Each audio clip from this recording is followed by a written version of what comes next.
Hello, everyone. Welcome back to the GSMC Basketball Podcast, brought to you by the GSMC Network, Sports Network. As always, I'm your host, Memphis. We got a packed show lined up for you guys today.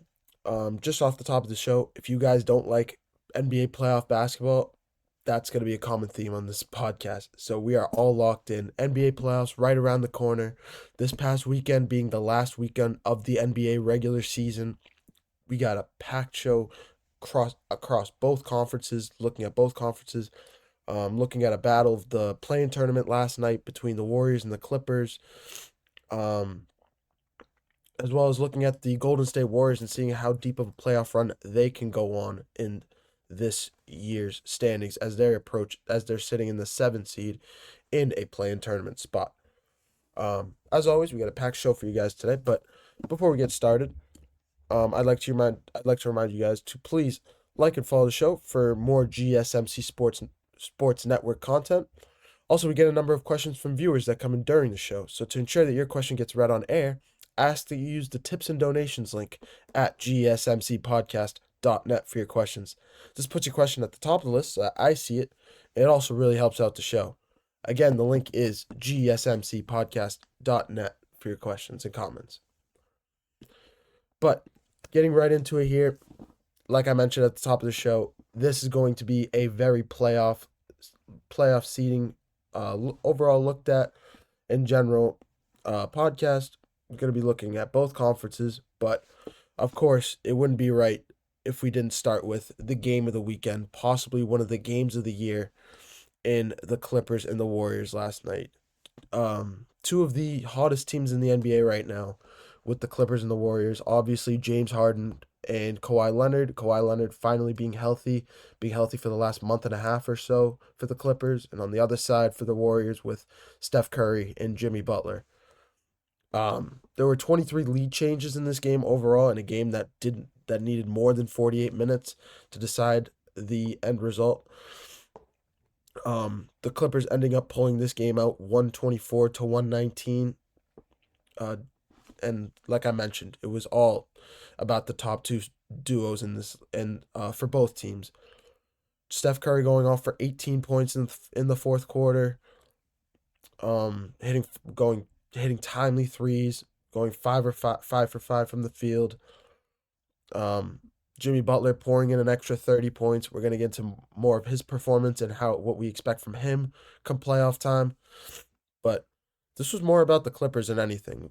Going down 37 to 25 early in the second quarter, climbing their way back into it, timely shooting from James Harden, Kawhi Leonard as well, Norman Powell, Ivica Zubac going off for 22 points and 17 rebounds, being an absolute force on the offensive glass, on offensive and defensive glass.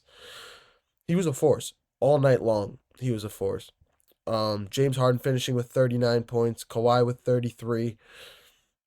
All around, it was an all-around performance from the Clippers, and they've been showing it off all season long. This one was no short of.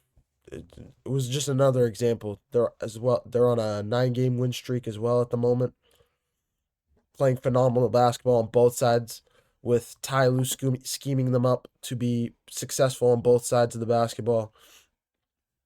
The only point of concern I have with this team is their bench.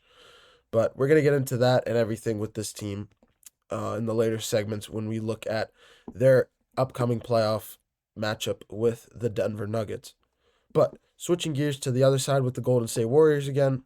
Obviously, I mentioned Steph Curry and Jimmy Butler, but also another name noteworthy at the moment is Brandon Podziemski. Brandon Podziemski, who's really bursting on the scene over the last month or so, playing phenomenal basketball down the stretch, not only showing off as a third option, but just showing off as a kind of growing as a reliable scorer down the stretch here.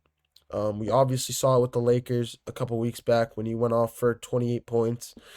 And this one, once again, going for 19 points, hitting timely shots, not only in the fourth quarter, but all game long, playing a similar role to like an Austin Reeves with the Lakers. Podziemski is just a reliable scorer right now, and he's growing as a player. His third year in the NBA right now, And he just continues to get better as the season has gone on this year. But of course, it was the Steph Curry show down the stretch. The Clippers with a 6-point lead in the fourth quarter, and it was all Steph Curry after that, once that fourth quarter started. Hitting 18 points to close out the quarter. He was flat out unbelievable all game long. There's no other way to call it. There's no other way to say it but that, because it was just it. Steph Curry is just one of those unique players where you don't need. He can make his own. He can create his own offense. He is the offense in a way. When the offense starts to hit a rough patch, hits their shots don't start. Whether the defense starts throwing a new scheme or shots just stop going down. The rim just seems too small in a way. The hoop just seems too small. Steph Curry is a spark for this team. Has been a spark for the last decade since he's been in the league. Um, Obviously the greatest 3-point shooter we've seen, hitting with the 3-point record at the moment, all-time 3-point record, hitting most threes in NBA history. He's flat. He's just one of the best. He is one of the best shooters of all time, if not the best shooter of all time, and he continues to prove it with he's shooting the best numbers of his career right now in his 38th season in the NBA, or not 38th season, but at 38 years of age at the moment. He's just playing phenomenal basketball on all sides, and he deserves all the credit in the world for it. Um, Another point for this Warriors team that continues to grow. We're gonna mention this more in a later segment, but Draymond Green is silently playing as the defensive player of the year candidate right now. In the interior right now, obviously he still goes for, on the offensive end, obviously he still can average 13 and 10 in his sleep. He does it almost every game, and that is it's pretty much been like that since, similar to Steph Curry, for the last decade or so, for the soon to be Hall of Famer when he retires.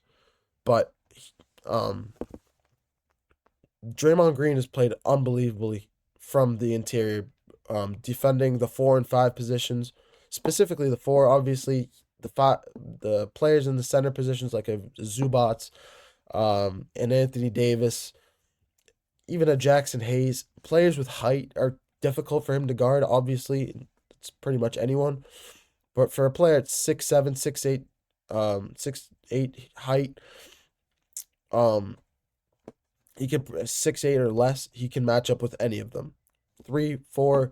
Even he goes out to guard the 1 and 2, the point guard and shooting guard positions as well. So he's been phenomenal all year long, and he deserves defensive credit of the year considerations. Obviously, we wouldn't give it to him over, say, a Jaren Duran or an Asser Thompson or an Amon Thompson, but it's not. He still deserves credit. Asser and Amon Thompson, just the only thing that they have over them is not only youth, but I think it's similar to the MVP award, where it's difficult for a player to win Defensive Player of the Year more than once. We saw Giannis win it twice, and he hasn't won it since, even though he's been in the defensive conversation almost every year. We see Gobert in it almost every year. Rudy Gobert with the Minnesota Timberwolves. It doesn't matter. These players that are once defensive players, like a Drew Holiday, Marcus Smart as well, for examples, they never give up. They don't ever fall off that line. They never fall off that base standard, so to speak. So it's just been interesting to see how Draymond Green's played all season long, and he deserves all the credit.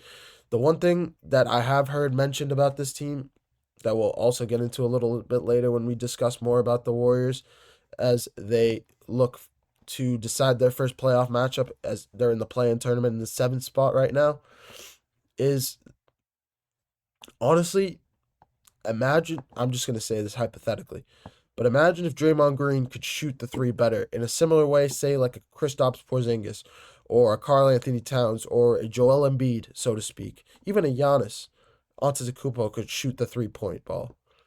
We saw it a little bit in versus the Clippers. He got hot from 3-point range, hitting 2 or more 3-pointers in that game.